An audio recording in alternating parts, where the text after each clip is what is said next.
Opa, oi, oi, oi, oi. Senhoras e senhores, muito bom dia, boa tarde. Peraí que eu tô ajeitando a luz aqui ainda. Pronto, acho que tá mais ou menos, né? Pronto. Bom dia, boa tarde, boa noite, senhoras e senhores e senhoritas. Essa aula é direcionada para os alunos do sexto ano do Colégio Alfinísia Freire. A disciplina é História, tá? E a gente vai dar continuidade ao assunto que começamos na última aula, que foi sobre os povos e a cultura da Mesopotâmia. A gente começou lá na página 76, então a gente vai dar continuidade agora com a página 77, tá? E aí o que é que fala lá na página 77? Pegaram o livro? Pegaram, eu sei que pegaram. O que é que fala lá na página 77? As origens do Estado. Né? A formação das primeiras cidades deu origem a muitas transformações. O trabalho, que até então era realizado de forma coletiva, com o objetivo principal de produzir alimentos, passou também a ser exercido por artesãos especializados, ceramistas, tecelões, ferreiros, carpinteiros, ourives, etc. Vocês sabem o que são ourives? Ourives, ó, o próprio nome já lembra alguma coisa. Ó. Ourives, ouro, ó. É a galera que trabalha com ouro. Tipo, eles produzem anéis, produzem correntes de ouro, tá? Fazem todo aquele trabalho manual para poder preparar, talhar o ouro e conseguir alcançar o formato que eles gostariam, que os clientes lhes pedem, né? Então, é isso. As atividades iniciais dentro de um coletivo, dentro de um povo, acabam sendo inicialmente, predominantemente, para a produção de alimentos, né? Então é aquela questão da subsistência. Só que, ao decorrer do tempo, essa civilização, essa comunidade vai crescendo, o alimento se torna relativamente abundante, eles começam a procurar esse excesso de produção, eles começam a escoar, começam a fazer comércio com ele para poder alcançar outros locais, né? E aí, além disso, eles começam a ver também que não tem necessidade da gente manter tanta gente trabalhando no campo, vão procurar outras atividades para essa galera fazer aqui dentro da nossa comunidade. E aí eis que surgem essas especializações dos artesãos, dos ceramistas, os artesãos em geral, né, o artesanato em geral, e aí com as especialidades dos ceramistas, que trabalham com produção de cerâmica mesmo, os tecelões, que aí são aqueles tecidos, né? Eles começam a bordar tecidos, começam a fazer diversos tipos de costuras, tanto para as roupas das pessoas, como também para enfeites das casas ou proteção das casas, por que não? Os ceramistas eles vão trabalhar mais aquela produção de objetos de cerâmica, né? De potes para você guardar um alimento, para fazer um prato, para poder fazer fazer uns talheres e assim por diante. Ferreiros vão trabalhar com a cunhagem do ferro, né? Inclusive a fabricação de ferramentas que vão servir tanto para agricultura, quanto vão servir para pecuária, quanto vão servir para caça, vão servir para a defesa do território. Os carpinteiros, que vão trabalhar com carpintaria, vão trabalhar com o mato mesmo. Ourives, como eu falei em relação ao trabalho com ouro, e outros metais preciosos também, etc. Defender a cidade de invasões e de saques exigia que as muralhas e os portões de acesso fossem vigiados, tarefa que passou a ser exercida por soldados. Então eles tiveram a necessidade também de criar um agrupamento, criar um grupo que pudesse trabalhar como soldados para trabalhar nessa defesa. Assim se formaram os primeiros exércitos, grupos permanentemente armados e treinados especificamente para isso, treinados especificamente para a guerra, liderados por chefes militares que passaram a ter grande prestígio naquelas sociedades urbanas. Esses chefes militares eles passaram a ter um papel muito forte de influência nesses locais, porque, querendo ou não, eles tinham um poder muito forte em suas mãos, que era o poder do exército. Então, você vai ser contra o exército para ver o que é que vai acontecer, a porrada que tu vai levar. Enfim, café. Eu não sei que época do ano a gente está mais não, então o café é na xícara natalina. É isso aí, é isso aí. Tem que ver isso daí, tá ok? É, Para favorecer o abastecimento de água e alimentos à população das cidades, era necessário construir canais de irrigação, reservatórios, celeiros, mercados, o que envolvia centenas de trabalhadores. Mas como organizar essas novas atividades? Esse abastecimento de água e de alimentos pelo território, primeiro, como a gente já tinha falado a respeito da criação desses canais de irrigação, por exemplo, lá no Egito Antigo. Por quê? Você tem, claro, você tinha lá o rio Nilo, assim como aqui na Mesopotâmia você vai ter principalmente o rio Tigre e o rio Eufrates. Eles vão percorrer um determinado caminho. Só que aí é claro que o crescimento da cidade não vai se dar em torno só dentro daquela margem, 10, 20, 30 metros, dentro daquela margem dos rios. Vai acabar se estendendo um pouco mais. E com isso haverá a necessidade de você criar canais de irrigação, que vão entrar um pouco mais no território para poder, ao próprio nome, canal de irrigação. Eles vão irrigar as plantações. O que significa irrigar? É basicamente regar. Vai levar água para que ele possa molhar o solo dessas áreas onde há as plantações. E aí eles vão colocar um pouco mais afastado, claro, do, do rio em si. E é como se a gente estivesse criando um novo afluente. A gente vai cavando um espaço, uma vala, assim, até chegar ao local da plantação, a partir do rio. Então, digamos, o rio está indo nessa direção aqui para baixo e a minha plantação fica aqui. Então, eu tenho que criar um canal de irrigação que vai chegar até a plantação que fica aqui embaixo. Ou seja, há necessidade da criação desses canais de irrigação para que você possa fazer com que as suas plantações, que vão ser várias, não vai ser só essa mãozinha aqui, vão ser várias mãos em sequência, então vai fazer com que essas plantações elas possam crescer, elas possam existir, né? E pronto. Não somente canais de irrigação, os reservatórios de água, que é importante porque, por exemplo, nas épocas em que há seca, a quantidade de água do rio Tigre e rio Eufrates ele vai diminuir bastante. Só que aí você inteligentemente, você fez um reservatório já de água que pegou parte do rio, você pegou do escoamento desse rio, fez um canal também para poder encher esse reservatório. O reservatório serve também para pegar água de chuva. E pronto. Então, nos momentos em que a quantidade de água do rio for menor, for em período de secas, vocês vão conseguir se aproveitar, os mesopotâmios eles conseguiam se aproveitar desses reservatórios que eram criados para poder regar as suas plantações e também para poder utilizar na sua própria alimentação, no seu próprio dia a dia, né? Os celeiros, mercados, tudo que envolvia centenas de trabalhadores, né? As populações urbanas, cada vez mais voltadas a atividades específicas, que a gente chama de especificação da mão de obra, o que é que isso significa? Cada vez mais há mais pessoas que têm trabalhos específicos, como eu falei ali em cima. Os ceramistas, os tecelões, os ferreiros, os carpinteiros, os ourives, todos eles são artesãos, mas cada um vai ter a sua especialidade.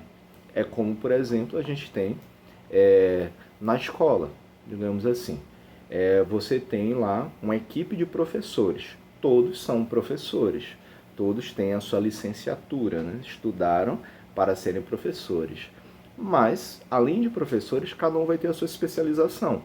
Vai ter especialização em história, especialização em geografia, em química, em física, em biologia e assim por diante, né? Então, cada um vai precisar dessa atividade mais específica. Só que aí, assim, o que é que tem aqui? As populações urbanas, cada vez mais voltadas a atividades específicas, passaram a encontrar dificuldades para tomar decisões coletivas sobre todos os assuntos do cotidiano.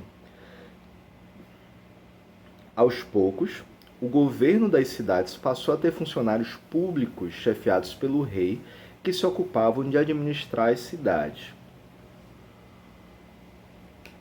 Por que se passou a ter uma dificuldade maior para essa tomada de decisões? Porque, graças a essa especificidade das ações, as profissões que eles tomaram, você vai ter pensamentos bastante divergentes sobre um mesmo assunto. É como se, por exemplo, eu sendo da história e o professor sendo da geografia, nós dois temos um bom conhecimento a respeito de política, porque tem geografia política também, história, predominantemente a gente trabalha com questões políticas, né? E aí, são duas pessoas que têm especializações diferentes, mas têm bastante conhecimento. Só que cada um vai querer impor as suas ideias, né? Porque, tipo, não, eu sou mais inteligente que ele, porque eu que sou mais inteligente que ele e tal, não sei o quê. E aí, ó, vai entrar em porrada o tempo todo. Então, por conta desse crescimento, dessas ideias se tornarem tão divergentes, acabou se tornando necessário a decisão ser tomada não por um grupo, não mais coletivamente, o que ainda seria o ideal, né? Você ter o trabalho coletivo e democraticamente fazer uma votação, falar assim, não, ó, eu concordo com isso, ó, eu discordo disso, tal. E aí o que aconteceu foi que os reis, eles começaram a criar administrações, criar entidades administrativas para que essas decisões passassem a ser tomadas não mais diretamente pelo cidadão, mas sim por funcionários públicos, por pessoas ligadas ao rei, que vão chegar e vão analisar qual é a melhor situação para aquilo ali. Eles vão ter a especialidade deles também voltada para aquilo, né? E aí eles vão tomar essas decisões a partir dessa ocupação administrativa das cidades, né? Então eles são funcionários públicos. Por que são funcionários públicos? Porque eles vão ter sido nomeados exatamente pelo governo. O governo, no caso, é pelo rei. Surgiram assim os primeiros estados, governos. Surgiram assim os primeiros estados, governos centralizados com autoridade sobre o povo e seu respectivo território. E aí a gente vai aqui, ó, o poder dos reis. A origem do poder dos primeiros reis foi variada. Dependia da cultura e das necessidades de cada povo. Alguns o conquistaram por sabedoria, inteligência. Outros por força, tacou-lhe a porrada lá, saiu quebrando todo mundo e ocupou aquele espaço dizendo, agora é meu essa bagaça. Outros por riqueza. Assim, ó, eu sou rico, aqui, eu vou comprar esse território, aqui é seu. Esse povo que vive aqui nesse território vai passar a obedecer a mim, porque sou rica! E aí o que acontece? Os reis passaram a centralizar o governo em suas mãos e exerciam funções diversas. Nomeavam os funcionários públicos, tá? Não era funcionário de carreira, você não fazia concurso público para entrar lá, não. Você olhava assim, opa, gostei de você, bora, vem trabalhar comigo, vai, oi, vai, vem. Determinava a cobrança de impostos, tá?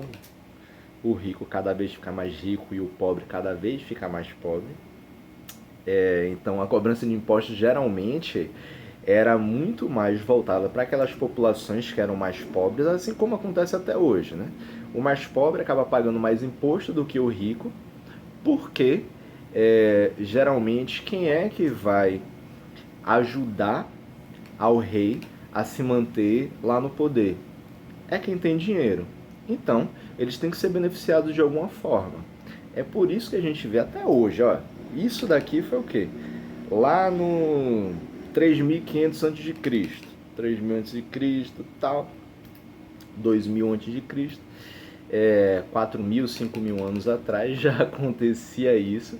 Até hoje a gente sofre as consequências disso tudo, né? De que geralmente aquelas pessoas que são mais ricas, elas acabam ganhando determinados benefícios. Não é à toa que existe uma desigualdade social ainda muito grande, e infelizmente esse preconceito que a gente vê contra as populações mais pobres, né? Então, entre as funções diversas dos reis, a nomeação dos funcionários públicos, a determinação da cobrança de impostos, a cunhagem de moedas. Aqui diz o que? Eles cunhavam moedas. E o que é cunhar moeda? Ih, jogando negócio. E o que é cunhar moeda? É fabricar moeda. Pronto, aqui no nosso glossário, que tem aqui no próprio livro, ele diz assim: imprimir relevo ou inscrição em superfície de metal, como nas moedas e medalhas. Então, cunhar uma moeda, simplesmente, naquela época, assim, claro, eles não faziam, não tinham costume ainda de fazer aquela moeda redondinha, bonitinha, como a gente vê hoje. Geralmente era uma plaquinha de metal, realmente relativamente pequena, do tamanho de um biscoito cookie. E aí eles recortavam ao redor, tentavam deixar redondo, o mais redondo possível, mas claro, ficava todo desnivelado, e faziam alguns desenhos. Esses desenhos, esse relevo que era feito ali, ele representava o valor que era atribuído àquela moeda. Como a gente tem as moedas de 1 centavo, de 5, 10, 25, 50 e R$ 1 aqui no Brasil, lá eles tinham, de acordo com o desenho, ou de acordo com o próprio material de qual era feita aquela moeda, que poderia ser de ouro, poderia ser de prata, de bronze. Então, ouro vale mais do que prata, prata vale mais do que bronze. O tamanho também vai influenciar isso, né? Porque se você tem uma moeda maior de ouro, ela, claro, uma moeda do tamanho de um cookie de ouro, vai valer muito mais do que uma moeda do tamanho de uma bolacha Maria, né? Por quê? Porque a quantidade de ouro que você vai precisar para produzir aquela moeda vai ser maior. Então, ela vai valer mais. Assim, vale também para a questão das moedas de prata, para a questão das moedas de bronze, de latão e assim por diante, do material que eles faziam lá. Os reis, eles também chefiavam os exércitos.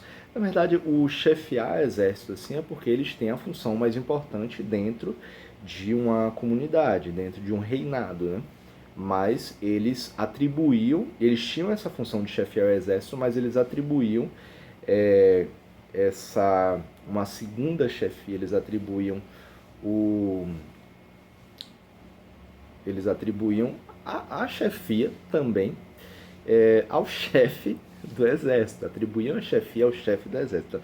Então, o rei era o chefe geral da zorra toda, e aí ele dava o poder a uma outra pessoa para poder chefiar determinadas missões, porque o próprio rei não ia ser doido de chegar e sair a campo, né? Falar assim, não, vamos batalhar aquela galera que está ali na frente, aqueles rebanhos miseráveis que matou 35 ovelhas nossas, vamos mandar o exército. Aí você acha que o rei vai lá, vai sair da pompa dele para pegar uma espada e sair para atacar porrada no povo que roubou umas ovelhas? Não, vai mandar o chefe do exército dele, né? Criavam leis e mandavam registrá-las por escritos. É importante que a gente tenha leis que devem ser respeitadas, né? Essas regras que a sociedade em geral deve seguir. Ordenava a construção de obras públicas e atuava como juízes e sacerdotes supremos. Juízes, no caso, se descobriu que aquelas 35 ovelhas que foram roubadas, a culpa foi de um cidadão que faz parte desse próprio povo nosso aqui. Então, vamos julgar esse cara aí. Quem é que vai julgar? Você tem um juiz específico, assim, formado em direito, lá com aquela pompa assim, doutor advogado. Mas doutor é quem tem doutorado. Doutor é quem tem doutorado. Mas aí o rei, ele vai atuar como juiz, vai dizer assim, você, seu salafrário vagabundo, você roubou essas ovelhas, você vai tomar 58 chibatadas, vai ficar preso durante 2 meses, naquele calabouço ali, com as formigas saúva picando seu pé. E aí ele era o juiz, ele poderia tomar a decisão assim sobre qual tipo de punição seria dada para quem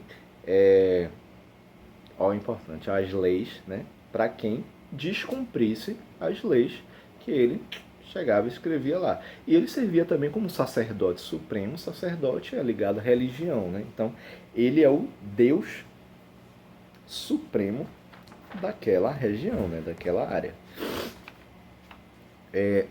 Pronto. Povos que dominaram a Mesopotâmia, página 78.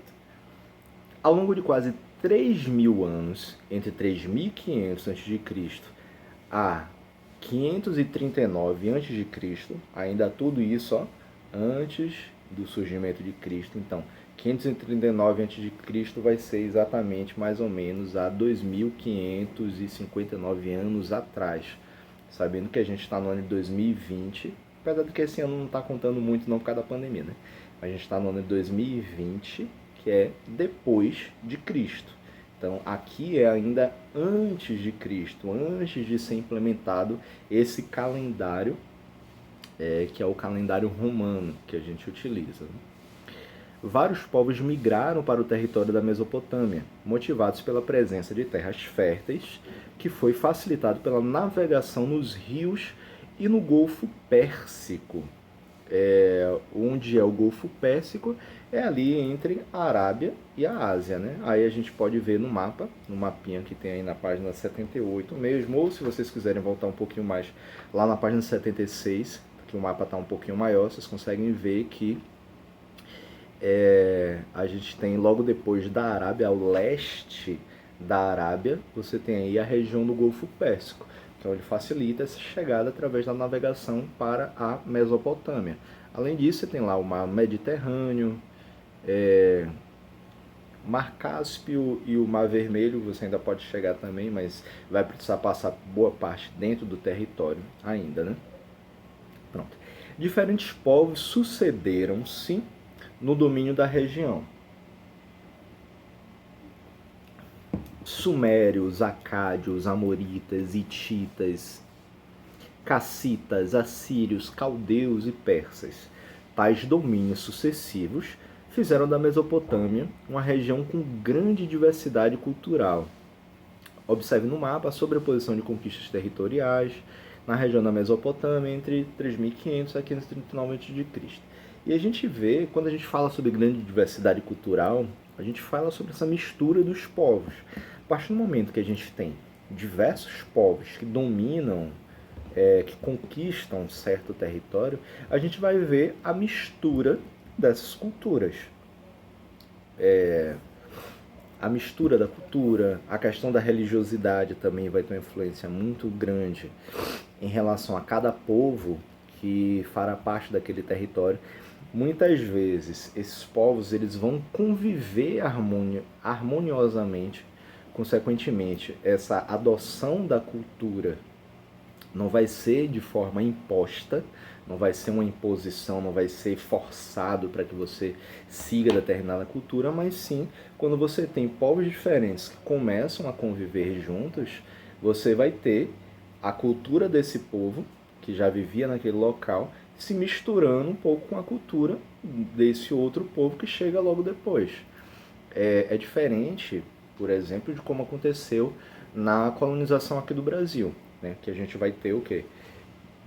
Quando os portugueses chegam aqui, eles vão tentar impor, vão tentar forçar a sua cultura em cima da cultura indígena, e quando se traz os negros africanos que foram escravizados e são trazidos aqui para o Brasil, os portugueses, os espanhóis, os ingleses, eles vão tentar também impor a cultura deles em cima desses povos. E aí, essa imposição significa um apagamento cultural. Essa imposição significa você chegar e não respeitar o que os indígenas e o que os negros africanos tinham de cultura, de conhecimento, de religiosidade, e os portugueses vão tentar empurrar o que eles acham como certo para cima dessa galera, para cima dos indígenas, para cima dos negros africanos escravizados. Então, aí a gente vai ver esse desrespeito com a cultura de todos. Não é à toa, a primeira coisa que a gente pode falar, assim, por exemplo, é quando os portugueses chegaram aqui, os índios estavam felizes, tranquilos, peladões, lá, só aquela parreira cobrindo as partes íntimas. E aí, de repente, chegam os portugueses cheios de roupa, que não gostam de tomar banho, passam uma semana sem tomar banho, fedendo, uma fedentina desgramada. E aí eles chegam, querem impor aos indígenas que eles se vistam. Porque assim, nossa, que absurdo, não pode andar pelado. Um calor desgramado aqui no Brasil, que era completamente diferente lá de Portugal. Calor desgramado. Mesmo assim, o povo queria fazer com que os indígenas andassem cheios de roupa. Deu no que deu. A gente precisa ficar cheio de roupa até hoje, mesmo debaixo desse calor todo. Por isso que eu estou usando camiseta. Nas aulas eu queria usar camiseta, mas não pode não. Droga. Mas enfim. Então, quando a gente fala sobre diversidade cultural, a gente fala muito mais dessa mistura que existe de forma respeitosa, não impositiva, não empurrada para que você adote a cultura dos outros. Aí a gente começa lá com os sumérios, principalmente. Os sumérios ocuparam as planícies férteis do sul da Mesopotâmia, formando cidades como Uruk, Kish e Lagash. O desenvolvimento agrícola aumentou a produção do excedente, contribuindo para a prática do comércio. Que eu já tinha falado ali, a partir do momento que você começa a ter novas tecnologias, você começa a trabalhar muito mais fortemente e consegue criar excedentes da sua produção agrícola, da produção de comida, né? Esse excedente você vai precisar fazer algo com ele. Então, o que é que você pensa? Qual é a primeira ideia que se pensa assim? Eu vou pegar, eu vou vender esse excedente, vou fazer comércio, gerar uma grana, ou então fazer uma troca com outras coisas assim que a gente não produz aqui. Então, os sumérios, meio gripado, né, gente? Os sumérios, eles começam a fazer essa prática do comércio, né? As mercadorias eram transportadas pelos rios Tigre e Eufrates, e os principais produtos cultivados e comercializados pelos sumérios eram trigo, gergelim,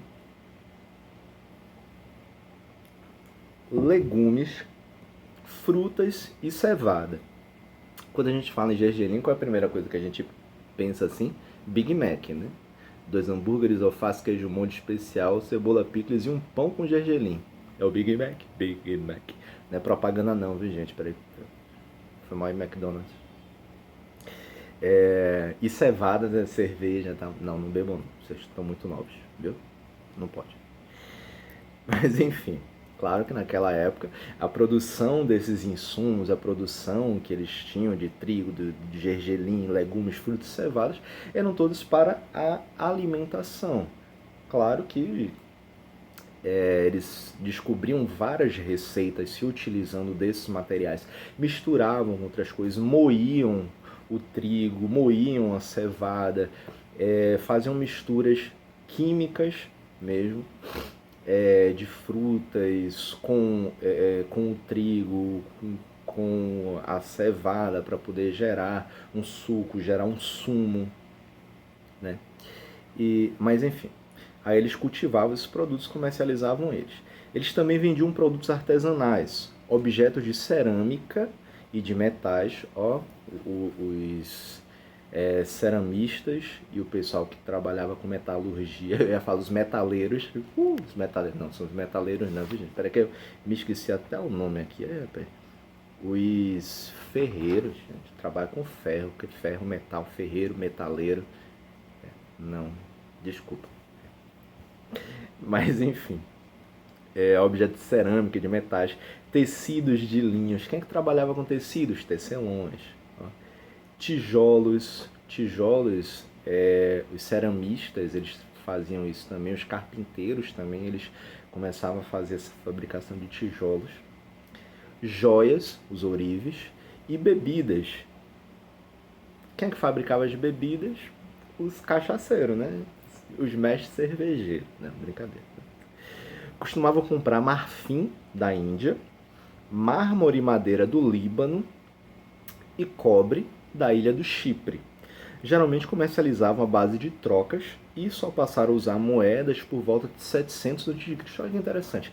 A gente vai ter uma civilização que surge mais ou menos lá em 3500 a.C., mas a cunhagem de moedas para ser utilizada como material de troca, para ter um valor monetário, um valor em dinheiro, só vai ser lá para 700 a.C.